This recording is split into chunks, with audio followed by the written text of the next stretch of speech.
હર હર મહાદેવ. નમસ્કાર. આજે આપણે એક અલગ જ વિષયની ચર્ચા માટે મળી રહ્યા છીએ. આ કોઈ સામાન્ય વિષય નથી. આ એક એવા સમુદાયનો વિષય છે જેણે હજારો વર્ષથી પરંપરા, જ્ઞાન અને સંસ્કૃતિને ભાર પોતાના ખભા પર જાળવ્યો છે. આપણી સાથે આજે આપણા મુખ્ય મહેમાન તરીકે ઉપસ્થિત છે વૈદિક ધર્માનું શ્રી પૂજ્ય કિશોરજી શાસ્ત્રી મહારાજ. તો સૌથી પહેલા આપણે એમનું હાર્દિક સ્વાગત કરીએ છીએ. હવે શાસ્ત્રીજી, સૌથી પહેલા આપ આ ચેનલ પર વધારે અમને ખૂબ જ સારું લાગ્યું અને આજે એક એવો ગંભીર વિષય સાથે અમે જોડાઈ રહ્યા છીએ. તો સૌથી પહેલા હું આપને વિનંતી કરીશ કે આપના આશીર્વચનથી અત્યારે આપણું પોડકાસ્ટ. બિલકુલ, તમે જે આ વિષય લઈને ચાલ્યા છો અથવા જે પથ ઉપર ચાલ્યા છો એ પથ 100% કંટકા કિરણા કાંટાવાળો માર્ગ છે, પણ શુભાસ્તુ તે પંથા, હા તમારો પંથ ભગવાન સરળ બનાવે અને તમે આના ઉપર પ્રગતિ કરો એવી ભગવાનને પ્રાર્થના કરીએ. ગુરુદેવ, બ્રાહ્મણ શબ્દ આપણે બહુ સાંભળ્યો, તો બ્રાહ્મણ શબ્દનો સાચો અર્થ શું છે અને એ જન્મથી હોય બ્રાહ્મણ કે કર્મથી બને છે? બ્રાહ્મણ શબ્દ વિવિધ અર્થમાં આવ્યો છે. એમાં બ્રહ્મ શબ્દને અણ પ્રત્યય લાગ્યો છે. બ્રહ્મ શબ્દને અણ પ્રત્યય લાગવાથી કરીને બ્રાહ્મણ શબ્દ બને છે. વસ્તુતઃ બ્રાહ્મણ શબ્દ બ્રહ્માના અર્થમાં પણ આવ્યો છે અને એક જાતિ વિશેષના અર્થમાં પણ બ્રાહ્મણ શબ્દનો ઉપયોગ આપણે ત્યાં થાય છે. જ્યાં સુધી છે કે જાતિ શબ્દની વાર્તા આવે તો જન્મથી કે કર્મથી, એવો તમારો પ્રશ્ન છે. કોઈ પણ જાતિ જન્મથી જ હોય. જાતિ શબ્દનો અર્થ જ છે જાયતે ઇતિ જાતિ. જે જન્મથી ખબર પડે એને કહેવાય જાતિ. એટલે તમે કોઈ પણ ફોર્મ ભરવા જાઓ ત્યારે જાતિ લખ્યું હોય ત્યારે સામે લખ્યું હોય સ્ત્રી કે પુરુષ. તો સ્ત્રી કે પુરુષ લખ્યું હોય, જાતિ એ જન્મથી કે કર્મથી? જન્મથી જ હોય. તો બ્રાહ્મણ પણ જન્મથી જ હોય, ક્ષત્રિય પણ જન્મથી જ હોય, વૈશ્ય જન્મથી જ હોય, શુદ્ર જન્મથી જ હોય, કૂતરો જન્મથી જ હોય, ગધેડો જન્મથી જ હોય. કોઈ પણ જાતિ જન્મથી જ હોય. કર્મથી જાતિ બની શકતી નથી અને બને તો ટકી શકતી નથી.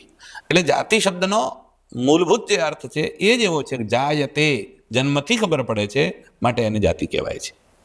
તો ગુરુદેવ, કર્મનું કોઈ મહત્વ, યોગ્યતા, શ્રેષ્ઠ કયા બ્રાહ્મણને આપણે શ્રેષ્ઠ કહીશું? જન્મથી તો ઘણા એમના ગુણો બી કેળવાતા નથી હોતા, તો એમાં શું માની શકાય?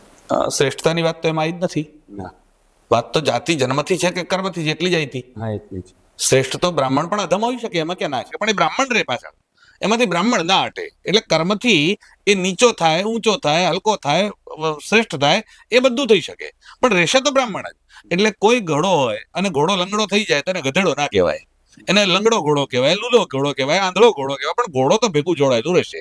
એમ નીચ બ્રાહ્મણ, હલકો બ્રાહ્મણ, અધમ બ્રાહ્મણ એવું તમે કહી શકો કોઈના માટે, પણ એની સાથે બ્રાહ્મણ શબ્દ તો લગાડવો જ પડશે. બ્રાહ્મણ શબ્દનો અર્થ શ્રેષ્ઠ છે એવો તમે કીધું જ નથી. એટલે અમે તો એવું કહીએ છીએ કે જાતિ જન્મથી છે, હવે કર્મ છે એ દીપાવવા માટે છે. એટલે તમે આ જાતિમાં જન્મ્યા છો તો તમારું આ કર્મ છે. એટલે તમે એવું કહી શકો કે પત્નીનું કર્મ શું? દાખલા તરીકે કોઈ માણસે લગ્ન કર્યા તો પત્નીનું કામ શું? એટલે એ કહે છે કે પતિની દેખરેખ રાખવી, ઘરની સાર સંભાળ કરવી, આ તે જે કંઈ એના કર્મ આવતા હોય, તો એ કર્મ કરે એને પત્ની કહેવાય કે પત્ની હોય એને એ કામ કરવાનું? તો પાડોશીની કોઈ છોકરી એને એ કામ કરતી હોય પત્ની કહેવાય? એટલે એ કામ કરે એ પત્ની નથી, પત્ની હોય એને આ કામ કરવાનું. એમ આ કામ કરે એ બ્રાહ્મણ નહીં, બ્રાહ્મણ હોય એને આ કામ કરવાનું. એટલે બ્રાહ્મણ હોય એને શ્રેષ્ઠતાના જે ગુણો હોય એનું પોતાનામાં આધાન કરવું જોઈએ, તો એ યોગ્યતાને પ્રાપ્ત કરશે. એટલે બ્રાહ્મણ થયા પછી જો બ્રાહ્મણ ધર્મનું પાલન નથી કરતો તો એ યોગ્ય નથી. એટલે બ્રાહ્મણે દાખલા તરીકે વેદ પાઠ કરવો એ બ્રાહ્મણનું કામ છે. બ્રાહ્મણે નિષ્કારણેન ષડંગો વેદોધ્યેય, 6 અંગ સહિત વેદનું અધ્યયન બ્રાહ્મણે નિષ્કારણ કરવાનું, કોઈ કારણ નથી તોય કરવાનું. એ નથી કરતો તો એની કક્ષા ઉતરતી થશે. સંધ્યા નથી કરતો, કક્ષા ઉતરશે. ગાયત્રી નથી કરતો, કક્ષા ઉતરશે. એટલે બ્રાહ્મણના જે 6 કર્મ છે એ કર્મનું પાલન નથી કરતો. ગીતામાં બ્રાહ્મણના કર્મ, વૈશ્યના કર્મ, ક્ષત્રિયના, શૂદ્રના બધાના આપ્યા છે. તો એ પોતાનું કર્મ નથી કરતો તો એ હલકો થશે, પણ એ બ્રાહ્મણ તો રહેશે, એને બ્રાહ્મણમાંથી હટાઈ નહીં શકાય. ગુરુદેવ, સનાતન ધર્મને શાશ્વત માનવામાં આવે છે, તો વૈદિક કાળથી આધુનિક યુગ સુધી બ્રાહ્મણ બુદ્ધિજીવીનો એવો શું ફાળો રહ્યો છે સનાતન ધર્મને સાચવવામાં? પહેલા તો કરેક્શન કરીએ કે માનવામાં આવે છે એ વાત ખોટી છે. એ છે જ, માનવામાં આવે છે એવું નથી. બીજું, સનાતન શબ્દનો અર્થ શું છે? સના એટલે સદા અને તન એટલે રહેનાર. જે કાયમ રહેનાર છે એને જ કહેવાય સનાતન. જો કાયમ રહેનાર છે પછી માનવામાં આવે એવું રહે જ નહીં. એ કાયમ રહેનાર છે, માટે જ એનું નામ સનાતન છે. જેનો આદિ નથી અને જેનો અંત નથી. એટલે જેનો જન્મ હોય એનું મરણ નક્કી છે. એટલે તમે કોઈ પેકેટ લઈ આવો, તમે મેન્યુફેક્ચરિંગ ડેટ હોય, બાજુમાં એક્સપાયરી ડેટ હોય, તો જન્મ છે એનું મરણ નક્કી છે. એટલે બાકી બધા જેને તમે ધર્મ સમજો છો એ પથ છે, પંથ છે, સંપ્રદાય છે, મત છે, મઝહબ છે, સેક્ટ છે, વાડા છે, પણ ધર્મ નથી. ધર્મ તો એક જ છે, એનું નામ સનાતન ધર્મ છે. એટલે સનાતન ધર્મ શાશ્વત છે જ, ન એનો કોઈએ પ્રારંભ કર્યો છે. રામ અને કૃષ્ણ પણ સનાતન ધર્મનું અંગ છે. એની શરૂઆત રામકૃષ્ણે નથી કરી. એની કોઈ એક પણ દેવતાનું તમે નામ ન બોલી શકો, કે એક પણ અવતારનું નામ ન બોલી શકો, ત્યાંથી સનાતન ધર્મ પ્રારંભ થયો. જેવું તમે ઈસાઈયતના વિષયમાં એવું કહી શકો કે ઈસુથી પ્રારંભ થયો, ઇસ્લામ માટે એવું કહી શકો મોહમ્મદથી પ્રારંભ થયો, જૈન માટે એવું કહી શકો કે મહાવીરથી પ્રારંભ થયો, શીખ માટે કહો કે નાનકથી પ્રારંભ થયો, કે બૌદ્ધ માટે એવું કહી શકો કે બુદ્ધથી પ્રારંભ થયો. તો આ બધાના માટે તમે કહી શકો છો, પણ તમે સનાતન માટે એવું ના કહી શકો કે આ વ્યક્તિથી સનાતન પ્રારંભ થયો. એટલે સનાતન એ શાશ્વત છે જ, માનવામાં આવે છે એવું નથી. બીજું તમે એની સાથે શું જોડ્યું કે બ્રાહ્મણોનો આ પરંપરા જીવિત રાખવા હા. માટે બ્રાહ્મણ બુદ્ધિજીવીનો ફાળો. બુદ્ધિજીવી શબ્દ ખોટો છે, એટલા માટે કે બુદ્ધિજીવી અને બુદ્ધિશાળી બેમાં ફરક છે. બુદ્ધિજીવી એને કહેવાય કે બુદ્ધિથી કમાઈને પેટ પૂજે, એનું નામ બુદ્ધિજીવી. એટલે વકીલ બુદ્ધિજીવી છે, એટલે ડોક્ટર બુદ્ધિજીવી છે, એટલે ભાષણ કરનારો બુદ્ધિજીવી છે, એન્જિનિયર બુદ્ધિજીવી છે. એટલે બે ભાગ છે સમાજમાં, એક શ્રમજીવી, એક બુદ્ધિજીવી. જે મહેનત કરીને પસીનો પાડીને કમાય એને કહેવાય શ્રમજીવી, અને જે બુદ્ધિથી કમાય એને કહેવાય બુદ્ધિજીવી. એટલે બ્રાહ્મણ બુદ્ધિજીવી નથી, બુદ્ધિશાળી કોમ છે, પહેલી વસ્તુ. એટલે એનામાં બુદ્ધિ પ્રધાન તત્વ છે, એટલા માટે એને બુદ્ધિ પ્રધાન માનવામાં આવે છે. એટલે બ્રાહ્મણોનો ફાળો શું છે એવું પૂછો એટલું જ કાફી છે, બુદ્ધિજીવી તરીકે નહીં. બ્રાહ્મણોનો ફાળો શું છે એવું તમે કેવું હોય તો કયું ક્ષેત્ર એવું છે જેમાં બ્રાહ્મણોનો ફાળો ન હોય? એક પણ ક્ષેત્ર દુનિયાનું એવું નથી જેમાં બ્રાહ્મણોનો ફાળો ન હોય. શાસ્ત્ર માટે તો તમે બીજાનું કોઈની વાત જ ના કરી શકો, કે શાસ્ત્રોમાં તો એમનો ફાળો છે જ છે. આપણે ઇતિહાસના યુદ્ધોની વાત કરીએ, ક્ષત્રિયને જે કામ કરવાનું હતું એ બ્રાહ્મણોએ કર્યું છે, તો એવો ફાળો કોઈ શ્રોતાઓને ક્ષત્રિયોનું કામ કરવું તું માટે બ્રાહ્મણોએ કર્યું છે એવું નથી. જ્યારે જ્યારે ક્ષત્રિયોને ઠેકાણે પાડવાની જરૂર લાગી કે ઉદ્દંડ થયા છે, ત્યારે બ્રાહ્મણોએ એ કામ કરવું પડ્યું છે, જેમ પરશુરામે કર્યું. એટલે પરશુરામનું કામ શું હતું? બ્રાહ્મણ તરીકે એમનું કામ યુદ્ધ કરવાનું નહોતું, પણ ગાયોની હત્યા થતી હતી અને ગાયને ખેંચીને એક ક્ષત્રિય લઈને જતો હતો, સહસ્ત્રબાહુ જેનું નામ હતું. તો સહસ્ત્રબાહુ લઈને જાય છે તો ગાયની રક્ષા કરવા માટે પરશુરામે પરસો ઉઠાવવો પડ્યો અને હથિયાર ધારણ કરવા પડે, 21 વખત પૃથ્વીની ક્ષત્રિય કરવી પડી. તો એ ન છૂટકે કરવું પડ્યું છે. એમણે કર્યું છે, અથવા એમણે હાથમાં લઈ લીધું, અથવા એમનું કામ છીનવી લીધું. અચ્છા, એમને કામ છીનવી લીધું હોય તો મને એવું બતાવો કે પરશુરામે ક્યાં રાજા થયા? ક્યાં નહીં. 21 વખત પૃથ્વીને નક્ષત્રિય રાજા પોતે બની શકત કે ના બની શકત? પણ નથી બન્યા. એમણે શું કર્યું? કોઈને કોઈ ક્ષત્રિયને પકડી રાજા બનાવ્યો. તું રાજા બન, તું રાજા બન, તું રાજા બન. જેનો છોકરો હતો એને બનાવ્યો, કોઈના ભાઈને, કોઈના કાકાને, કોઈના મામાને, પણ પોતે હાથમાં સત્તા નથી લીધી. એટલે બ્રાહ્મણનું કામ સત્તા ચલાવવાનું નહોતું, એવું પરશુરામે પોતે પણ સાબિત કર્યું. અચ્છા, જેમ તમે બાજીરાવ પેશવાનું નામ લેશો, બ્રાહ્મણ છે પણ શાસક બન્યો, કારણ એ પરિસ્થિતિ વિનિર્માણ થઈ કે એણે હાથમાં લેવા પડ્યા સત્તાના સૂત્ર, પણ કાયમી રહ્યું એવું નથી. અચ્છા, શિવાજી હતા પણ રામદાસ હતા, સત્તા તો રામદાસના હાથમાં હતી, પણ રામદાસે સત્તા હાથમાં ન રાખી, એ બ્રાહ્મણે શિવાજીને તૈયાર કર્યો, આપી દીધી. ચાણક્ય શાસન કોના હાથમાં હતું? ચાણક્યના હાથમાં હતું, પણ ચાણક્ય રાખ્યું નહીં. કોના હાથમાં આપ્યું? ચંદ્રગુપ્તના હાથમાં આપ્યું. અરે વશિષ્ઠ ધારતા તો રામજીનું શાસન વશિષ્ઠ પોતે રાજા બની શકતા હતા, દશરથ ના પાડે હતા, કઈ સ્થિતિ હતી. પણ શું કર્યું એમણે? હું રાજા નથી, રાજા રામ બનશે. એટલે બ્રાહ્મણો શાસક નથી બન્યા ક્યારે. હા, જરૂર પડી ત્યારે બધા જ કામ, એ ક્ષત્રિયનું હોય, વૈશ્યનું હોય કે શૂદ્રનું હોય, એટલા માટે કે બ્રાહ્મણનું કામ બધાને વિદ્યા આપવાનું છે. એટલે ક્ષત્રિયો માટેની વિદ્યા પણ બ્રાહ્મણોએ આપી, વૈશ્યો માટેની વિદ્યા પણ બ્રાહ્મણોએ આપી, ઇવન કલાની જેટલી વિદ્યાઓ છે, દાખલા તરીકે ધનુર્વેદ એટલે હથિયાર ચલાવવું, હથિયાર ચલાવવાની વિદ્યા દ્રોણાચાર્ય આપી. દ્રોણાચાર્ય બ્રાહ્મણ છે, પણ એ હથિયાર ચલાવવા શીખવાડીને પૈસા કમાય તો બ્રાહ્મણ ખોટો છે. એટલે બ્રાહ્મણ એ હથિયાર ચલાવવાનું ટ્યુશન ક્લાસીસ ચલાવે, બ્રાહ્મણ તો ખોટો છે. પણ એ હથિયાર ચલાવવા માટે વિદ્યા બીજાને શીખવાડે અને બીજો એમાંથી પોતાનું ઉપાર્જન કરીને પેટ ભરે, એ કામ બ્રાહ્મણનું છે. બાકી તમે જેટલા પણ કામ તમને યાદ આવતા હોય, કે સંગીત બ્રાહ્મણોએ આપ્યું છે, એરેથમેટિક બ્રાહ્મણોએ આપ્યું છે, ભૂમિતિ બ્રાહ્મણોએ આપ્યું છે, જ્યોમેટ્રી બ્રાહ્મણોએ આપી છે, વિજ્ઞાન બ્રાહ્મણોએ આપ્યું છે, ઇતિહાસ બ્રાહ્મણોએ આપ્યો છે. તમને જે ઇવન ક્રિકેટની ટીમ 1998માં 12માંથી 10 બ્રાહ્મણો હતા, તમે કલ્પના ના કરી શકો. એટલે કોઈ એવું ક્ષેત્ર નથી કે જ્યાં બ્રાહ્મણોનું યોગદાન ન હોય. એક પણ ક્ષેત્ર નથી, એમ મારું કેવું છે. ઇવન તમે ફિલ્મી ક્ષેત્ર જોઈ લો, આજનું ફિલ્મી ક્ષેત્રની સ્થિતિ શું છે? ભલે અમિતાભ બચ્ચન હોય કે મિથુન ચક્રવર્તી હોય કે રાની મુખર્જી હોય, આ બધા કોણ? ટોટલી જેટલા પણ ટોપ ઉપર છે એ બધા જ બ્રાહ્મણો. ઇવન ફિલ્મ બનાવનારા બ્રાહ્મણો. અરે ઇવન લતા મંગેશકર ગાયનના ક્ષેત્રમાં તો કોણ? બ્રાહ્મણ છે. તો એ જેટલા પણ ટોપ ઉપર પહોંચેલા લોકો છે ને જ્યાં જ્યાં કોઈ પણ ક્ષેત્રમાં છે એ કારણ કે એમનામાં ટેલેન્ટ પડી છે અને એ ટેલેન્ટ હંમેશા જીન્સમાં આવે છે એટલે ટેલેન્ટ એમનામાં પડી છે અને એને વિકાસ કરવાનો મોકો મળ્યો તો બ્રાહ્મણોએ ચોક્કસ કર્યું છે પણ બ્રાહ્મણોએ સત્તાના સૂત્ર હાથમાં નથી લીધા બ્રાહ્મણોએ હંમેશા બીજાને રાજા બનાવ્યા છે અને પોતાના હાથમાં સત્તા નથી રાખી ગુરુદેવ આપણે બ્રાહ્મણનું મહત્વ સમજાવ્યું પણ હવે અત્યારના યુગમાં બ્રાહ્મણવાદ કરીને એક શબ્દ ચર્ચિત બન્યો છે સામાજિક ચર્ચા એની બહુ થાય રાજકીય વિરોધ પણ એટલો જ જોવા મળે છે તો આ બ્રાહ્મણવાદનો સાચો અર્થ શું અને લોકો એની આધુનિક વ્યાખ્યા કરીને કેમ કોઈ એક વ્યક્તિગત જાતિને એ લોકો ટાર્ગેટ કરી રહ્યા છે પહેલી વસ્તુ કે વાદ કોઈ પણ ખરાબ હોય છે જે તમે ભાષાવાદ કરો તો સારો છે એમ પ્રાંતવાદ કરો તો સારો છે એમ ક્ષત્રિયવાદ કરો તો સારો છે કોઈ પણ વાદ સારો નથી વાદ હંમેશા નુકસાનકારક હોય એ ગમે તે પ્રકારનો વાદ હોય તો એટલે વાદ નથી બ્રાહ્મણત્વની મહિમા છે બ્રાહ્મણવાદ નથી જી જ્યાં સુધી કોઈ બ્રાહ્મણવાદી કહેતું હોય તો જો બ્રાહ્મણો બ્રાહ્મણવાદી હોત તો બીજા કોઈનો શાસનમાં નંબર જ ના લાગત જી તો બીજા કોઈને તૈયાર જ ના કર્યા હોત ઇવન જેનું નામ તમે લો છો કે આ ભારતભરમાં અત્યારે જે સંવિધાન માટે કરીને જેનું નામ લેવાય છે કે જેની આજે જન્મ જયંતિ છે ડોક્ટર આંબેડકર એમની જાતિ નથી એમના ગુરુજી એમની જાતિ તો શકપાળ છે જી જી એક બ્રાહ્મણે પોતાની જાતિ આપી છે એટલે એમને ભણાઈને તૈયાર કોણે કર્યા બ્રાહ્મણોએ કર્યા છે એટલે તમે હવે જેણે તમને ભણાઈને તૈયાર કર્યા એને તમે જો બ્રાહ્મણવાદી કહેતા હો તો તમે ખોટા છો એ તો સ્પષ્ટ જ વાત છે એટલે બ્રાહ્મણવાદ એવો નારો ઉભો કરી અને બ્રાહ્મણત્વની મહિમા ખતમ કરવાનું ષડયંત્ર ચાલે છે ગુરુદેવ આપે સંસ્થાની વાત કરી આપે સમાજની વાત કરી તો આવું એમને કરવાની જરૂર કેમ ઊભી થઈ બ્રાહ્મણો વિરુદ્ધ ખાલી બ્રાહ્મણોનો વિરોધ છે એવું નથી આ બધા વિદેશીઓની કઠપુતલી છે જી એક જમાનો હતો જ્યારે અંગ્રેજો અહીંયા શાસન કરવું હતું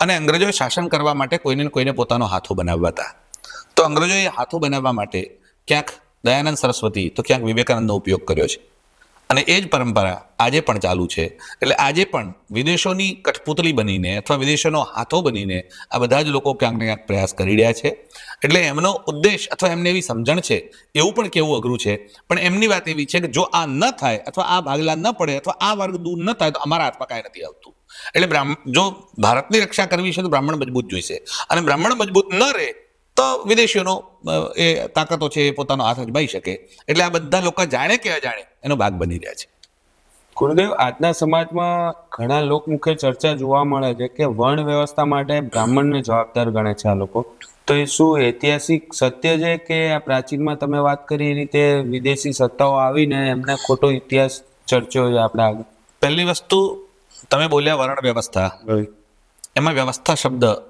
દ્રષ્ટિગોચર થાય છે જી વ્યવસ્થા હંમેશા બદલી શકાતી હોય છે જેમ કે બે ખુરશી આમ મૂકી છે આમ મૂકો ટેબલ આમ મૂકો તો વ્યવસ્થા બદલાય પણ અમારે ત્યાં વર્ણ વ્યવસ્થા નથી અમારે ત્યાં વર્ણાશ્રમ ધર્મ છે એટલે વર્ણ ધર્મ અને આશ્રમ ધર્મ છે માત્ર વ્યવસ્થા નથી એટલે તમે જો આજકાલ કીધું છે એવું કહેતા હો તો એવું સંભવ નથી ઐતિહાસિક કાળ વાત કરતો કોને કહો છો તમે ઇતિહાસ એટલે ક્યારનો કાળ હવે જો ઇતિહાસ ક્યારનો કાળ એટલે કેવું તમારા માટે કઠિન થઈ જશે કે ક્યારનો કાળ એવું ના કહી શકો તો સૌથી પ્રાચીન ગ્રંથ દુનિયાનો કયો એનું નામ છે ઋગ્વેદ એમાં પણ વર્ણની વાત છે ઋગ્વેદમાં પણ બ્રાહ્મણો અસ્ય મુખમાસિત બાહુ રાજન્ય કૃતવૈશ્ય ગોપદ વ્યાક્ષુદ્રો અજાયત તો એમાં પણ છે ભગવાન એવું કહે છે બ્રાહ્મણ મારું મસ્તક છે ક્ષત્રિયો મારા બાહુ છે વૈશ્યો મારા ઉરુ છે શુદ્રો મારા ચરણ છે તો એમાં પણ વર્ણ તો છે જ એટલે વર્ણ અત્યારે નાખી દી કે આવી ગઈ એવું નથી ઇવન 5000 વર્ષ પહેલા ભગવદ ગીતામાં પણ ભગવાન એવું બોલ્યા છે ચાતુર્વર્ણ્યમ મયા સૃષ્ટા ગુણ કર્મ વિભાગશ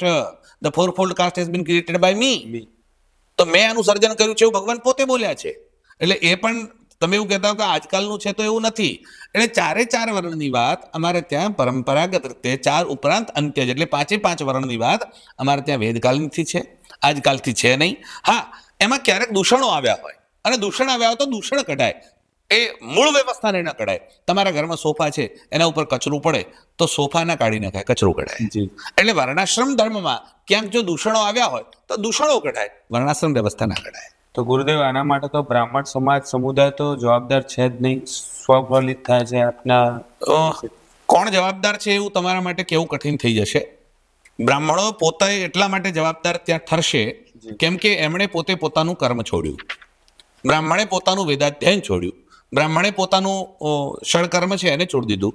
ઇવન બ્રાહ્મણોએ જનોય છોડવા માંડ્યા, બ્રાહ્મણોએ ગાયત્રી છોડી, બ્રાહ્મણોએ સંધ્યા છોડી, બ્રાહ્મણોએ શાસ્ત્રોનું અધ્યયન છોડી દીધું. એટલે જવાબદાર એટલા પૂરતા છે. એમણે બાકીના વર્ણને ભલે ડિસ્ટર્બ નથી કર્યા, પણ પોતાનું કર્મ પોતે છોડી દીધું. એટલે શું થયું? એક બ્રાહ્મણ જેણે આ કર્મ કરવાનું હતું એ જૂતાની દુકાન ચલાવે છે, જી એ સંડાસ સાફ કરવા માટે લાગેલો છે. ઉત્તર પ્રદેશમાં જે સુલભ શૌચાલય છે એમાં 10,000 બ્રાહ્મણો કામ કરે છે. એટલે જે દશા છે એ બ્રાહ્મણોએ પોતાની દશા પોતે ખરાબ કરી છે. જી ગુરુદેવ, આજકાલ જે અત્યારે ચૂંટણી માટે કે કોઈ અન્ય રાજકીય પ્રોપેગેન્ડા માટે બ્રાહ્મણવાદ શબ્દનો ઉપયોગ થાય છે, તો આના લીધે સમાજમાં જે તિરાડ પેદા થાય છે અથવા બ્રાહ્મણોને જે ખોટું લાગે છે, તો આમાંથી બહાર સમુદાયને કઈ રીતે નીકળવું, બચાવ કઈ રીતે કરવો? પહેલી વસ્તુ તો વાદ છે જ નહીં. જી. આ વાદ તમને કેમ લાગે છે એ પણ આશ્ચર્ય છે. જો કે બ્રાહ્મણ વાદ છે એવું છે જ નહીં. બ્રાહ્મણત્વ છે, બ્રાહ્મણ ધર્મ છે, બ્રાહ્મણની મહિમા છે, બ્રાહ્મણ વાદ તો છે જ નહીં. જો બ્રાહ્મણ વાદ હોય તો તમે વિચાર કરો કે વિરોધ કરનારા રાજા રામ મોહન રાય પણ બ્રાહ્મણ હતા. તો એક બાજુ બ્રાહ્મણ વિરોધ કરે છે અને બીજી બાજુ બ્રાહ્મણ બચાવ કરે છે. જો વાદ હોતો તો બે બ્રાહ્મણો ભેગા થઈ જાત. એવું થયું નથી. એટલે જે બ્રાહ્મણો પરંપરાને વળગી રહ્યા છે અને જે બ્રાહ્મણો વિરોધ કરે છે, બંને પક્ષે બ્રાહ્મણો છે. એટલે બંને વાદ હોતો તો એ બે ભેગા થતા જ ને, એ એક સાથે મળી જાત. પણ બ્રાહ્મણોએ બ્રાહ્મણવાદ કર્યો નથી. હવે જો બ્રાહ્મણની અવમાનના કરવાનો વિષય છે જ્યાં સુધી, તો બધા જ લોકો બ્રાહ્મણની અવમાનના કરવામાં પોતાની જાતની શ્રેષ્ઠતા સ્થાપિત કરવા મથે છે કે ગમે તેમ કરીને બ્રાહ્મણને કાઢી નાખો તો જગ્યા ખાલી થઈ જાય. એટલે બ્રાહ્મણને ખાલી કરવા માટેનો પ્રયાસ ચાલે છે. એના માટે બ્રાહ્મણની બદનામી થઈ રહી છે અને બદનામી કરવાની કોશિશ બધા જ લોકો એક સાથે વળગી રહ્યા છે કે કોઈ ક્યાં જ્યાં મોકો મળે, જેવી રીતે મોકો મળે બ્રાહ્મણને. ગુરુદેવ, ઘણી કોલેજોમાં અને ઘણી જગ્યા ઉપર, જાહેર જગ્યા ઉપર બ્રાહ્મણ દેશ છોડો, બ્રાહ્મણવાદ જે નારા એ લોકો બહુ અત્યારે બોલી ના શકાય એવા બોલી રહ્યા છે, અને એમની આધુનિક વ્યાખ્યા એવી છે કે માનસિક ગુલામી. તો આ એમની માનસિકતા આવી ક્યાંથી? આવું દેશમાં આવું થવાનું કારણ શું? આ જે બોલે છે ને એ પોતે પણ કોકના માનસિક ગુલામ છે. જી. પહેલી વાત તો એ લોકો બોલે છે કે આ લોકો માનસિક ગુલામ છે, એવું કહે છે ને. તમારું કેવું એવું છે? એનો મતલબ એવો થયો કે બ્રાહ્મણો શારીરિક ગુલામ તો બનાવતા નથી. જી. એક વાત તો ચેપ્ટર પૂરું થઈ ગયું કે શારીરિક ગુલામ બ્રાહ્મણો કોઈને બનાવતા નથી. હવે બનાવે છે માનસિક ગુલામ. માનસિક ગુલામ કેવી રીતે બની શકાય? જે માણસ બુદ્ધિમાં શ્રેષ્ઠ હોય એ બીજા માણસને આદેશ કરે, એનું નામ જ માનસિક ગુલામી છે. કે જેની પાસે બુદ્ધિ વધારે છે, એટલે રાષ્ટ્રપતિ હોય એ નીચેના માણસને ઓર્ડર કરે, અથવા બેંકનો મેનેજર હોય એ પટાવાળાને ઓર્ડર કરે. આ જ માનસિક ગુલામી તો આ ત્યાંથી શરૂઆત થશે. અંગ્રેજો જતા રહ્યા દેશમાંથી, હજુ સુધી તમને અંગ્રેજી શીખવાની ગેલચા છે, તમારી માનસિક ગુલામી છે કે બીજું કઈ? માનસિક ગુલામી. એનો મતલબ તમારી માનસિક ગુલામી અંગ્રેજો માટેની આજે એની છે. તમને પેન્ટ પહેરવાની ગુલામી છે કે નહીં આજે પણ? માનસિક ગુલામી છે કે બીજું કઈ? તો જો તમને પેન્ટ પહેરવાની માનસિક ગુલામી છે, જો તમને અંગ્રેજી બોલવાની ગેલચા છે, જો તમારા છોકરાને અંગ્રેજી સ્કૂલમાં દાખલ કરવાની ગેલચા એ માનસિક ગુલામી હોય, તો બ્રાહ્મણોએ કઈ માનસિક ગુલામી તમારા ઉપર થોડી બેડી? એકનું ઉદાહરણ આપો. એટલે એ લોકોનું કેવું ઇનજસ્ટિસ કરે છે બધી જગ્યાએ, અને અમને નીચા ગણે છે, સુપ્રેમેસી રાખે છે, એવું બધું જાણવા મળે છે આપણને. પણ એના ઉદાહરણ આપો ને. જો ઉદાહરણ નથી તો ખાલી આક્ષેપ કરવો, એમાં અક્કલની જરૂર નથી હોતી. આક્ષેપમાં અક્કલની આવશ્યકતા હોતી નથી. જો કોઈ પણ વાત બોલો છો તેને પ્રૂફ કરો. એટલે તમારે ખાલી કહી દેવું છે કે આવું હતું તો નહીં ચાલે. એટલે તમે મને એમ કહો કે ભારતનો વડાપ્રધાન બ્રાહ્મણ છે? નથી. બ્રાહ્મણનો રાષ્ટ્રપતિ બ્રાહ્મણ છે? નથી. ગુજરાતનો મુખ્યમંત્રી છે? ના. ગુજરાતનો ગૃહમંત્રી છે, ડેપ્યુટી સીએમ છે? ના. તો બ્રાહ્મણોની સત્તા છે ક્યાંક? બ્રાહ્મણો તમને માનસિક ગુલામ બનાવે છે. જેને તમે બ્રાહ્મણોની ગુલામી કહો છો એ બ્રાહ્મણ તો ક્યાં સત્તામાં છે જ નહીં, દેખાતો જ નથી. એને તો તમે બાકી કરી નાખી છે.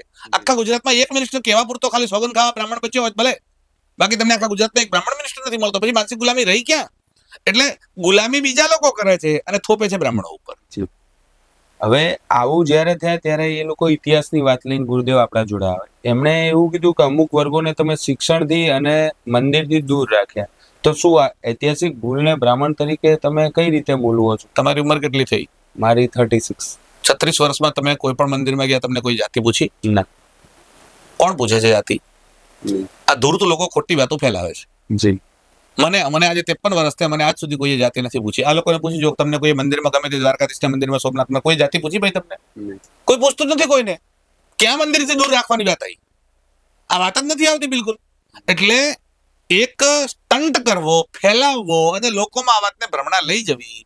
મને એક મંદિરનું નામ આપો જે પ્રસિદ્ધ મંદિરો છે, 12 જ્યોતિર્લિંગ છે, 51 શક્તિપીઠ છે, 4 ધામ છે, એમાંથી કઈ જગ્યાએ જાતિનું રજીસ્ટર રાખવામાં આવે છે કે તમે જાતિ બોલો પછી અંદર જાઓ, એવું છે કોઈ જગ્યાએ? બતાડો મને. એવું નથી અત્યારના યુગમાં. હવે બીજી વાત રહી શિક્ષણની.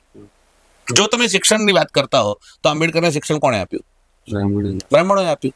જો બ્રાહ્મણો શિક્ષણ નહોતા આપતા તો આજની વાત નથી, આઝાદી પહેલાની વાત છે. આજની વાત તો બહુ દૂરની છે. તો બ્રાહ્મણો જો શિક્ષાથી વંચિત રાખ્યા હોત તો આંબેડકરને શિક્ષણ કેવી રીતે મળતે? એટલે બ્રાહ્મણોએ શિક્ષાથી વંચિત રાખ્યા બિલકુલ ખોટી વાત છે.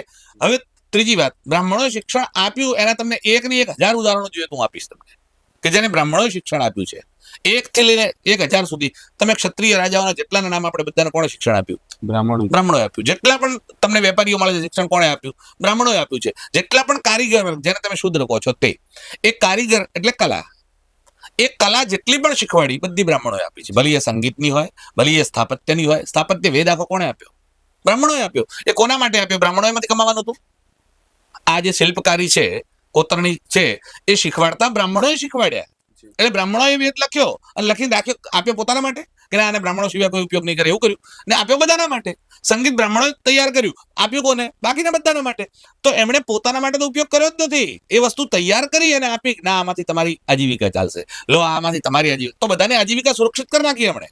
એક સુથારને કેવી રીતે લાકડામાંથી આટલી આટલી વસ્તુ બનાવી એ એમણે તૈયાર કરીને આપ્યું, પણ એમાંથી એક પૈસો કમાયો નથી બ્રાહ્મણે.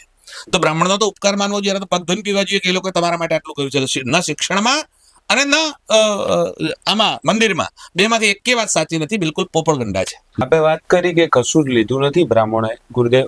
તો વ્યવસાયિક જ્યારે કર્મકાંડની વાત આવે છે તો લોકોના મનમાં એવું છે કે પૂજા પાઠને આ બધું ડરાવવા માટે ને પૈસા કમાવાનું સાધન છે. આને કઈ રીતે આપ મૂલવો છો? દુનિયામાં અને ભારતમાં જે 10 મોટા ઉદ્યોગપતિઓ છે એના નામ તમને ખબર હશે. એમાંથી એકે બ્રાહ્મણ ખરો? જો બ્રાહ્મણો પૈસા કમાતા હોત તો ઉદ્યોગપતિ કોણ હોત? જેટલા પૈસાદાર લોકો છે, ટેક્સ પેયર છે, એમાં કોઈ બ્રાહ્મણ ખરો? નથી. ભલે અંબાણી હોય કે અદાણી હોય, જેના પણ તમને નામ આવડતા હોય, તો કેમ નથી? જો બ્રાહ્મણોએ બધું પોતાના હાથમાં રાખ્યું હોત તો શું દશા હોત? તો એ બ્રાહ્મણો બેઠા હોત એ સ્થાન ઉપર, પણ એ બ્રાહ્મણો નથી, બીજા લોકો બેઠા છે. હવે પ્રશ્ન શું હતો મૂળ તમારો એમાં? કે કર્મકાંડ જે પૂજા પાઠ છે લોકોને ડરાઈને પૈસા કમાવાનું સાધન બનાવે. એકલા કર્મકાંડની વાત નથી. જી. અમારે ત્યાં દરેકની આજીવિકા સુરક્ષિત છે. જી. કર્મકાંડમાં બ્રાહ્મણનો અધિકાર છે. જી. એટલે એ કામ બ્રાહ્મણ કરાવશે, બાકીના નહીં કરવાનું. જી. અમે તો એવું કહીએ છીએ કે રાજા થવાનો અમારો અધિકાર નથી, એટલે બ્રાહ્મણનો નથી. જી. અમે ક્યારેય નથી કીધું કે રાજા અમારે થવું છે. મેં તમને 4 ઉદાહરણ આપ્યા પહેલા. સાચી. તો રાજાનો અધિકારમાં એ સુરક્ષિત થઈ ગયું નહીં, અનામત થઈ ગઈ કે ના થઈ? વેપાર કરવો એ બ્રાહ્મણનો અધિકાર નથી. જી. તો કર્મકાંડમાં તમારે હુકમ ચાસ મારવી છે, વેપારમાં મારવાની. એટલે વેપાર કરવો એ બ્રાહ્મણનો અધિકાર નથી. કલામાં બ્રાહ્મણનો અધિકાર નથી, એ બીજાએ કરવાની. તો પેલા કલાકારને જે છે એને બ્રાહ્મણમાં જઈને શું કામ ટપકવું છે? એને કર્મકાંડ શું કામ કરાવવું છે? એ કલાનું કરણ. એટલે જે તમારું કામ છે તમારે નથી કરવું, એમાં બીજાને આવવા નથી દેવું, અને બ્રાહ્મણ બીજાનું કામ છે એ બ્રાહ્મણનું કામ બ્રાહ્મણને કરવા નથી દેવું. એવું કેવી રીતે ચાલશે? એ ક્ષેત્ર બ્રાહ્મણનું છે, એમાં અધિકાર બ્રાહ્મણનો છે. તમારે કોઈ પણ જગ્યાએ એડમિશન લેવું હોય કે ભાઈ તમારે BA કરવું છે કે કોમ્પ્યુટર એન્જિનિયર કે જે કંઈ એની, તો એમાં પૂછશે કેટલા ટકા છે, 12માં આટલા ટકા છે તો તમને એડમિશન મળશે, 10માં આટલા ટકા છે તો એડમિશન મળશે, BAમાં આટલા ટકા છે તો એડમિશન મળશે. એમાં બધામાં તમારે યોગ્યતા જોવાની, કર્મકાંડમાં યોગ્યતા નહીં જોવાની. એ યોગ્યતા કોણ નક્કી કરશે? વેદ નક્કી કરશે. અને વેદ એમ કહે છે કે આમાં અધિકાર બ્રાહ્મણનો છે. તો જેમાં જે અધિકાર છે, તમે અનામત આપી હોય કે ભાઈ અત્યારે આ બનાસકાંઠામાં ચૂંટણીઓ ચાલે છે નગરપાલિકાની એની, તો એમાં અનામત સીટ છે કે સ્ત્રી સીટ છે, બીજા રિઝર્વેશનમાં અધિકાર ખરો? તો તમે રિઝર્વેશન નક્કી કર્યો એમાં બીજાનો અધિકાર નહીં, અને અમે રિઝર્વેશન નક્કી કર્યું એમાં બીજાનો અધિકાર. એવું કેવી રીતે થાય? તો તમે શું કામ સામાન્ય સીટ ને પેલી સીટ અલગ અલગ રાખો છો? તમે કરશો કે કોઈ જેણે માણસે ફોર્મ ભરવું હોય ભરશે, એવું તમે તો કરતા નથી. એટલે તમે તો એવું નક્કી કરશો કે આ OBC ની છે, બીજો માણસ ફોર્મ નહીં ભરી શકે, એટલે તમે નક્કી કર્યું એમાં ચાન્સ ના મારી શકાય, અને અમે નક્કી કર્યું છે કે આ બ્રાહ્મણનો અધિકાર છે કર્મકાંડ, એમાં તમારે ચાન્સ મારવી છે. એટલે એવું થઈ ના શકે. એટલે જો તમે તમારી વાતમાં વળગી રહ્યો છો તો અમે અમારી વાતમાં પણ વળગેલા છે. ગુરુદેવ, એક બીજો બી ભ્રમણા સામાજિક ક્ષેત્રે ફેલાયેલી છે કે બ્રાહ્મણો રૂઢિચુસ્ત હોય છે, જૂની પરંપરા વાળા માનવા વાળા હોય છે, અને એમને પરિવર્તન સ્વીકારવું નહીં હોતું. તો આ વિશે આપ શું કહેશો? પરંપરાનું પાલન થવું જોઈએ. એક વાત, અમારે ત્યાં મા બાપને પગે લાગવાની પરંપરા છે, એ પરંપરા શું કામ છોડવી છે? તો એને છોડવાથી કરીને તમે શ્રેષ્ઠ થઈ જશો એવું નથી. અમારે ત્યાં ધોતી પહેરવાની પરંપરા છે એટલે હું ધોતી પહેરવાનું છોડી દઉં શ્રેષ્ઠ થઈ જવું એવું સંભવ નથી. એટલે પરંપરાનો વિરોધ કરવો એનું નામ જો આધુનિકતા હોય તો એવી આધુનિકતા અમને ખપતી નથી. એક વાત, જ્યાં સુધી રૂઢિચુસ્તતાની વાત છે તો બ્રાહ્મણ ક્યારેય રૂઢિચુસ્ત નથી રહ્યો. ઋગ્વેદમાં 5મા મંડળના ઋષિ છે અત્રિ, કદાચ તમે નામ સાંભળ્યું હોય, જેમના દ્વારા દત્તાત્રેયનો જન્મ થયો. ભગવાન અત્રિએ ગ્રહણની વ્યાખ્યા આપી. ગ્રહણ શું છે? દાખલા તરીકે પારંપરિક રીતે લોકો એવું માને છે કે ભાઈ રાહુ છે ગળવા માટે ચંદ્રને કે સૂર્યને જાય છે, આવું લોકોને સમજણ છે. અત્રિએ ગ્રહણની વ્યાખ્યા કરી કે ઢાંકે છે શશી સૂર્યને વળી, સૂર્ય સ્વયં ઢંકાય ભૂમા થકી. એક જ વાક્યમાં એમણે બંનેની વ્યાખ્યા કરી, સૂર્યગ્રહણ ચંદ્રગ્રહણની. જો પરંપરા કરે વળગી રહેવું એવું જ માનતા હોત તો એ વ્યાખ્યા શું કામ કરતે? તો આ તો ક્રાંતિ થઈ કે ના થઈ? તો બ્રાહ્મણ રૂઢિચુસ્ત છે એવું નથી. હા, બ્રાહ્મણ પરંપરાવાદી છે અને ચોક્કસ એ પરંપરાને વળગી રહે. અને બ્રાહ્મણ જ શું કામ, દરેક માણસે પોતાની પરંપરાને વળગી રહેવું જોઈએ. દરેક માણસ પોતાની જે કુળદેવી છે એની પૂજન કરે, એની પરંપરા છે. એની પરંપરામાં મારે વિક્ષેપ કરવાનો મને અધિકાર નથી. તમે ગમે એટલા આધુનિક થાઓ, તમે આધુનિક થાઓ એટલે શું થયું? તમે સારો સૂટ પહેર્યો એટલે તમે એને આધુનિક સમજવા માંડ્યા, સારો મોબાઈલ વાપરો એટલે આધુનિક થઈ ગયા, સારું ટીવી સેટ કે ઘર બનાવી એટલે આધુનિક થઈ ગયા. એટલે શું હું તિલક છોડ દઉં? મારું તિલક એ મારી પરંપરા છે, હું એ પરંપરાને નહીં છોડું. તો મારું તિલક, મારું જનોઈ, મારું રુદ્રાક્ષ, મારું ધોતી, એ જે પરંપરા છે એ પરંપરાને ન છોડવી. એવી જ રીતે દેવ પૂજા એ મારી પરંપરા છે, એને નહીં છોડવી. જો એવું કહેવાથી લગન કોઈને કોઈ એમ કહેતો કે બ્રાહ્મણો ખરાબ છે તો ભલે કે એમને સ્વીકારીએ છીએ. ગુરુદેવ, આજના યુગમાં ફિલ્મોમાં અને બધી જગ્યાએ બ્રાહ્મણને લોભી, કંજૂસ અને ધૂતારો, કર્મકાંડી જે રીતે એ લોકો શો કરે છે એ બહુ જ ખોટું છે. તો એનો બચાવ એક શ્રેષ્ઠ બ્રાહ્મણ તરીકે આપણે કઈ રીતે કરી શકીએ? માનસિકતા કઈ રીતે બદલી શકીએ? જે એનું બોર્ડ છે, જે બનાવે સેન્સર બોર્ડ, એ સેન્સર બોર્ડે આની નોંધ લેવી જોઈએ. અને સનાતન ધર્મીઓનું સેન્સર બોર્ડ હોવું જોઈએ કે જે આ વિષયમાં એ લોકોને ઇંગિત કરે કે આ ખોટું છે અને કાપો, આ ન થવું જોઈએ. એટલે માત્ર બ્રાહ્મણો નહીં, આખા સનાતન ધર્મની આ વાત છે. એમાં બ્રાહ્મણનું જ થાય છે એવું નહીં. તમે જો બળાત્કાર મંદિરમાં બતાવશે, મસ્જિદમાં નહીં બતાવે. એટલે પૂજારી ખરાબ બતાડશે, મૌલવી ખરાબ નહીં બતાડે. પારસીઓ બધા યહૂદીઓ છે કે ક્રિશ્ચનો છે તે બધા સારા જ છે, એમના માટે કોઈ પ્રોબ્લેમ નહીં આવે. જ્યારે પણ બનાવવાનું ખરાબ હશે ત્યારે સનાતનીઓ અને વિશેષ કરીને પૂજારી બતાવે એટલે બ્રાહ્મણ આવે. તો આખા સનાતન ધર્મનો પ્રશ્ન છે, આ એકલા બ્રાહ્મણનો પ્રશ્ન નથી. એટલે આખા સનાતન ધર્મીઓએ જાગવાની જરૂર છે. કેમ કે એની પાછળનું જે ષડયંત્ર છે એમાં સરકારમાં બેઠેલા લોકો સામેલ છે અને એ ભેગા રહીને બ્રાહ્મણોને બદનામ કરવાનો પ્રયાસ કરે છે. જી ગુરુદેવ, આપણે વાત કરી ગુરુદેવ, બ્રાહ્મણ કેવો હોવો જોઈએ કર્મથી?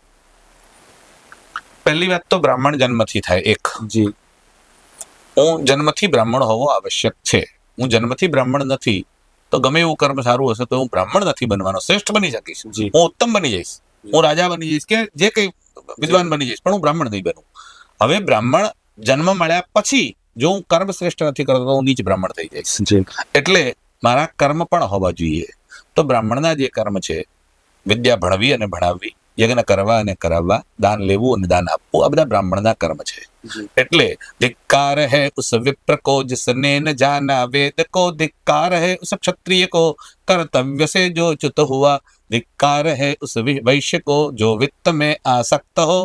એટલે એને ધિક્કાર છે કે જે માત્ર પોતાના ખાવા પીવાને પેટ ભરવા પૂરતી સીમિત રહે છે. એ બ્રાહ્મણનું કામ નથી. બ્રાહ્મણનું કર્તવ્ય છે આખા સમાજની ચિંતા કરવી. આખો સમાજ શ્રેષ્ઠ કેવી રીતે થાય, એ ક્ષત્રિય, વૈશ્ય, શુદ્ર, એ સ્ત્રી છે, પુરુષ છે, અંત્ય છે, કોઈ પણ છે, એ બધાની ઉન્નતિનો વિચાર કરવો એ બ્રાહ્મણનું કામ છે. અને બધાની ઉન્નતિનો વિચાર કરવો હોય તો શાસ્ત્રીય માર્ગની મર્યાદામાં રહીને કેવી રીતે એ લોકોનું ઉત્થાન થઈ શકે એ વિચાર બ્રાહ્મણ કરશે. બ્રાહ્મણ પોતાનો જ વિચાર કરે છે એવું ક્યારેય નથી બન્યું અને એવું બનવાનું પણ નથી. એટલે બ્રાહ્મણે હંમેશા આખા સમાજનું, એટલે અમારે ત્યાં અમે બોલીએ છીએ ત્યારે એવું બોલીએ છીએ, ધર્મ કી જય હો, અધર્મ કા નાશ હો, વિશ્વ કા કલ્યાણ હો. એટલે એકલાનું અમારું કલ્યાણ, બ્રાહ્મણોનું કલ્યાણ નહીં, અને એકલા હિન્દુઓનું પણ નહીં, આખા વિશ્વનું કલ્યાણ થાય. પણ વિશ્વ કલ્યાણની શરૂઆત ક્યાંકથી કરવી હશે તો એ સનાતનીઓ પોતાના ઘરથી કરે. ગુરુદેવ, બહુ મોટી વાત કરી.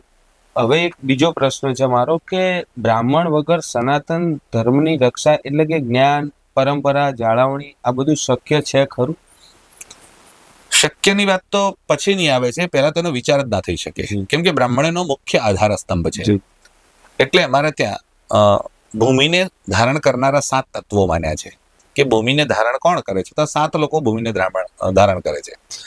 એમાં કયા કયા છે? તો કે ગોભીર વિપ્રેશ્ચ વેદશ્ચ સતીભિ સત્યવાદિભિ અલુબ્ધા દાનશીલશ્ચ સપ્તૈતે ધર્યતે મહિમ. એટલે પહેલા જ ગાયનું નામ લખ્યું. જી આજે ગાયોની દુર્દશા છે. પહેલી વાત લખી ગોભીર, બીજું લખ્યું વિપ્રેશ્ચ બ્રાહ્મણ, વેદશ્ચ ત્રીજું વેદ છે, સતીભિ સતી સ્ત્રીઓ. જી એટલે સતી અને સાધ્વીનો પણ આજે દુષ્કાળ પડ્યો છે. આજકાલ તો અંગ પ્રદર્શન ચાલે છે. તમે કલ્પના કરો કઈ હદ સુધી સમાજ નીચે જઈ રહ્યો છે.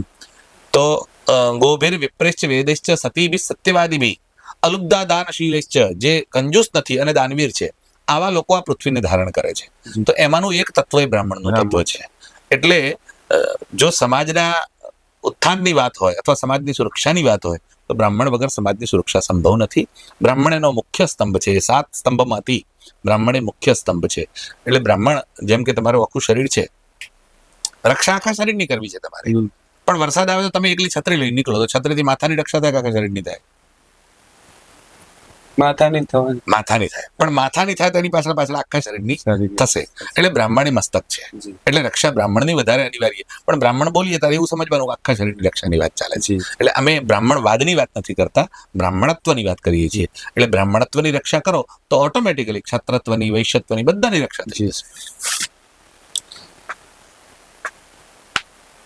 બ્રાહ્મણ વિરોધી માનસિકતા ધરાવતા ગુરુદેવ કોઈ બી લોકો છે એને તમે કયા એક શ્લોકથી જવાબ આપશો? બ્રાહ્મણ વિરોધી માનસિકતા ધરાવતા એક સમુદાય છે જે લોકો બ્રાહ્મણનો વિરોધ કરી રહ્યા છે હા, અત્યારે, હા. એને એવા લોકોને તમે કયા એક શ્લોકથી જવાબ આપશો? અમારા તુલસીદાસજીએ બહુ સરસ ચોપાઈ લખી છે. અને તુલસીદાસજીએ કીધું કે જો બ્રાહ્મણની નિંદા કરશો તો શું પરિણામ આવશે? તો મસક દંશ બીતે હિમ ત્રાસા તિમિ દ્વિજદ્રોહ કીએ કુલ નાશા. જી. જેમ હિમ પડે એટલે બરફ પડે બરાબર પડે. અને બધા મચ્છરોનો નાશ થાય, એમ બ્રાહ્મણની નિંદા કરનારના કુળનો નાશ થાય છે. જી. એટલે ચેતી જજો કે તમારા કુળનો નાશ ન કરવો તો બ્રાહ્મણની નિંદા ન કરતા. જી. ગુરુદેવ, આજના જમાનામાં બ્રાહ્મણ હોવું એ વરદાન છે કે શ્રાપ છે? શાપ કોઈ હિસાબે ક્યારેય કોઈનો પણ જન્મ હોવો શાપ હોઈ શકતો નથી. જી. તમે બ્રાહ્મણ થાઓ, ક્ષત્રિય થાઓ, વૈશ્ય થાઓ, શુદ્ર થાઓ, ગમે ત્યાં ભગવાને જ્યાં જન્મ આપ્યો છે તમારા પૂર્વજન્મના કર્મના આધારે આપ્યો છે. એટલે એનો મતલબ કે તમે પોતે જ તમારું કર્મ નક્કી કર્યું છે અને તમે આ જન્મની માંગણી કરી હતી, જી. તો જ તમને આ જન્મ મળ્યો છે. એમાં પણ બ્રાહ્મણ હોવું એ તો સદભાગ્યની વાત છે. જી. એટલે અમારે ત્યાં ભગવાન શંકરાચાર્ય એવું લખે છે કે ઘણા જન્મોના અંતરે દુર્લભમ ભારતે જન્મ, જેવી રીતે આપણે ત્યાં પ્રસિદ્ધ છે કે ભારતમાં જન્મ લેવો દુર્લભ છે, એવું ભગવાન શંકરાચાર્ય કહે છે પુંસક્તમ તતોપી વિપ્રતા. એક તો પુરુષ થવું અને એમાં પણ પાછા બ્રાહ્મણ થવું, એ તો અનેક જન્મોના પુણ્યનો ઉદય થાય ત્યારે બ્રાહ્મણના ઘરમાં જન્મ મળે છે. જી. એટલે શાપની વાત તો ભૂલી જાઓ. તમને જ્યાં ભગવાને જેવો જન્મ આપ્યો છે, જેમ તમે રામલીલા કે નાટકમાં કે પિક્ચરમાં તમારો જે રોલ હોય, પટાવાળાનો હોય તો એ, ને મુખ્ય ફિલ્મના હીરોનો હોય તો જે તમારો રોલ છે તમારે નિભાવવાનો, એવી જ રીતે હું બ્રાહ્મણ, ક્ષત્રિય, વૈશ્ય, શૂદ્ર જ્યાં પણ મને ભગવાને મોકલ્યો છે, હું એ રોલને એપ્રોપ્રિએટ કેટલો ન્યાય આપી શકું એ જ મારું કામ છે. જી. એટલે પોલીસવાળા બન્યા પછી એને એવું ના કહેવાય કે હું ડોક્ટરનો રોલ સારી રીતે કરતે મારે આ રોલ ના કરવો જોઈએ. તારે એ પોલીસવાળાનો રોલ છે એ પ્રમાણે જ રોલ કરવાનો છે. એમ બ્રાહ્મણ થવું એ અભિશાપની, બ્રાહ્મણ થવું એ ભગવાનનો મોટો આશીર્વાદ છે. તો આ બ્રાહ્મણના ઘરે જન્મ મળ્યો છે. તો હવે એને સફળ કરવાનું કામ આપણું છે. છેલ્લા સેગમેન્ટ તરફ આગળ વધી રહ્યા છે, રેપિડ ફાયર. ગુરુજી, હું તમને એક શબ્દ કહીશ, એમાંથી તમે ચૂઝ કરજો. બંનેમાંથી સાચું કહ્યું, એક જ શબ્દ બોલવાનો રહેશે. બ્રાહ્મણની તાકાત કઈ, બુદ્ધિ કે સંગઠન? બ્રાહ્મણની તાકાત બ્રાહ્મણ ધર્મનું પાલન. જી. બ્રાહ્મણનો સૌથી મોટો દુશ્મન કોણ, અન્ય સમુદાય કે પોતાનો આંતરિક વિવાદ? હંમેશા કોઈ પણ દુશ્મન અંદરના પોતાના અવગુણો છે એ જ હોય છે. ન અન્ય સમુદાય હોય છે ને પોતાનો સમુદાય હોય છે. શસ્ત્ર કે શાસ્ત્ર? શાસ્ત્ર જ શ્રેષ્ઠ છે. મનુસ્મૃતિ કે બંધારણ? મનુસ્મૃતિ. જન્મ કે કર્મ? બ્રાહ્મણ માટે? કોનાથી બને છે? બ્રાહ્મણ જન્મથી બને છે, પણ કર્મની આવશ્યકતા રહે જ છે. કર્મ ન કરે તો એ યોગ્ય બ્રાહ્મણ નથી બનતો. અનામત કે મેરિટ? મેરિટ જ હોય, અનામત સંભવ જ નથી. જી. મૌન કે મંત્ર? મૌનમાં પણ મંત્ર થાય છે. ઓકે. એટલે એકલો મંત્ર સંભવ નથી, મૌનમાં પણ મંત્ર સંભવ છે. ચાણક્ય કે પરશુરામ, આપના આદર્શ કોણ? દરેકનો આદર્શ અલગ હોય છે. મારો આદર્શ અત્યારે વર્તમાનમાં શંકરાચાર્ય છે. ક્યારે પણ આદર્શ બદલી શકે છે. જી. યુગે યુગે આદર્શ અલગ અલગ હોઈ શકે છે. જી. પરંપરા કે પરિવર્તન? પરંપરા કે પરિવર્તન એવું કેવી રીતે સંભવ બને? કેમ કે પરંપરા છે એ તો સાચવણીની વસ્તુ છે, જી. અને પરિવર્તનથી પરંપરા ભ્રષ્ટ થઈ શકતી નથી. જી. હવે એક જ શબ્દમાં ગુરુજી આપ વ્યાખ્યાયિત કરશો, ધર્મ. વેદ પ્રણીતો ધર્મો ય ધર્મસ્તદ વિપર્ય, જે વેદ કહેતે ધર્મ એનાથી વિપરીત હોય તે અધર્મ, બંને કહી દીધા. જી. સનાતન જે કાયમ રહેનાર છે તે. બ્રાહ્મણત્વ તમે જે વાત કરી બરાબર. એને એક વાક્યમાં ડિફાઇન કરો. સનાતન ધર્મનો સર્વશ્રેષ્ઠ મસ્તક એટલે બ્રાહ્મણ. જી. જ્ઞાતિવાદ, કોઈ પણ વાત ખોટો છે. ભવિષ્ય, ભારત વર્ષનું ભવિષ્ય. ભારત પરનું ભવિષ્ય જો બ્રાહ્મણની ક્ષય થશે ને નિંદા થશે તો નથી. ગુરુદેવ આપનો સૌથી પ્રિય શ્લોક કયો? સર્વત્ર સુખિનઃ સંતુ સર્વે સંતુ નિરામયા સર્વે ભદ્રાણિ પશ્યન્તુ મા કશ્ચિત દુઃખ ભાગ ભવેત. જી. આપનું સૌથી પ્રેરણાદાયી ઐતિહાસિક પાત્ર કયું? શંકરાચાર્ય. જી. એવું કયું પુસ્તક છે ગુરુદેવ કે જે દરેક ભારતીય વાંચવું જોઈએ? ભગવદ્ ગીતા. જી. તો આજે તો આપણો ચર્ચાનો વિષય બ્રાહ્મણવાદ, બ્રહ્મત્વ અને બ્રાહ્મણ શું હોઈ શકે, અને ચર્ચામાં ગુરુદેવ આપણા કેટલાક પ્રશ્નોના ખૂબ સરસ અને સચોટ ઉત્તર આપ્યા.